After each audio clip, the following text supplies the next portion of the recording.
History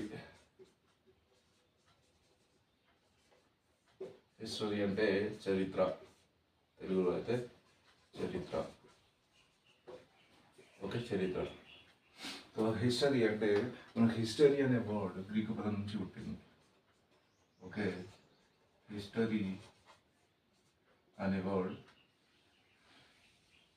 ఈ word అనేది ఎక్కడి నుంచి పుట్టింది? గ్రీకు భాష నుంచి పుట్టింది, గ్రీకు భాషా పదం. ఓకే, నెక్స్ట్ గ్రీకు భాషా పదం హిస్టరీని అనేది గ్రీకు భాషలో హిస్టోరియా అనే పదం నుంచి పుట్టింది. హిస్టోరియా అనే పదం నుంచి పుట్టింది. ఓకేనా, హిస్టోరియా అనే పదం నుంచి పుట్టింది. నెక్స్ట్ ఏంటంటే హిస్టోరియా అంటే ఏంటంటే అధ్యయనం చేయడం,